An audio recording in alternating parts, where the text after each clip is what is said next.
বাঙালির সিনেমার মাধ্যমে বলিউডে অভিষেক হচ্ছে আকাঙ্ক্ষা শর্মার। সিনেমাতে একটি ঐতিহাসিক চরিত্রে আকাঙ্ক্ষাকে দেখা যাবে, এরকম একটি ছবির অংশ হতে পেরে উচ্ছ্বাস প্রকাশ করে তিনি বলেছেন, সোমনাথ মন্দিরের উপর নির্মিত সিনেমার জন্য আমাকে নির্বাচন করা হয়েছে। এটা আমার প্রথম সিনেমা। সিনেমার সব শিল্পী প্রথম দিন থেকে সেটে আমার খেয়াল রেখেছেন। এভাবে আমাকে স্বাগত জানানো হবে ভাবিনি। मैं तो तुम्हारी ताकत बनना चाहती हूँ। এই সিনেমাতে রজল নামের এক যোদ্ধার চরিত্রে অভিনয় করেছেন আকাঙ্ক্ষা। বাস্তবে রজলের সঙ্গে নিজের কতটা মিল খুঁজে পান? উত্তরে অভিনেত্রী বলেছেন, বাস্তবে তিনি খুবই লাজুক প্রকৃতির, তবে তার অভিনীত চরিত্র রজলের সঙ্গে নিজের অনেক মিলও আছে।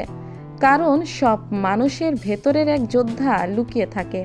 প্রতিদিনই সবাইকে কোনো না কোনো চ্যালেঞ্জের বিরুদ্ধে লড়াই করতে হয়।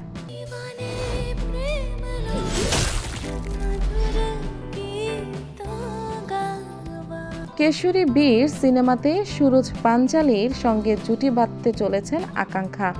আর এই সিনেমাতে সুনীল শেঠির মতো জ্যেষ্ঠ অভিনেতাও আছেন। সুনীলের সঙ্গে কাজ করার প্রসঙ্গে অভিনেত্রী বলেছেন, ছবিতে তিনি আমার বাবার চরিত্রে অভিনয় করেছেন। সুনীল শেঠির সঙ্গে প্রথম যেদিন শুটিং ছিল, সেটে পা রেখে মনে হয়েছিল আমি তাকে কতদিন ধরে চিনি। আমাদের বাড়িতে তার সিনেমা খুব দেখা হতো। প্রথম ক্যামেরার মুখোমুখি হওয়ার অভিজ্ঞতাও জানান আকাঙ্ক্ষা। তিনি বলেন, খুবই নার্ভাস ছিলাম। প্রথম দেশের শুটিংয়ের সময় সংলাপ ভুলে গিয়েছিলাম। এর কারণও সুনীল শেঠি।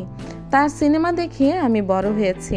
তার সঙ্গে অভিনয় করার কথা স্বপ্নেও ভাবিনি। কিন্তু সেদিন তিনি আমাকে যেসব পরামর্শ দেন তা অমূল্য। এটা আমার কাজকে সহজ করে দেয়। সিনেমাটির ট্রেলার দেখে আবেগপ্রবণ হয়ে পড়েছিলেন তার বাবা। নবাগত এই নায়িকা বলেছেন, আনন্দে তিনি কেঁদে ফেলেছিলেন। বারবার আড়ালে গিয়ে চোখের জল মুছে আসছিলেন। আমার ভাই তখন লুকিয়ে একটা ভিডিও করেছিল।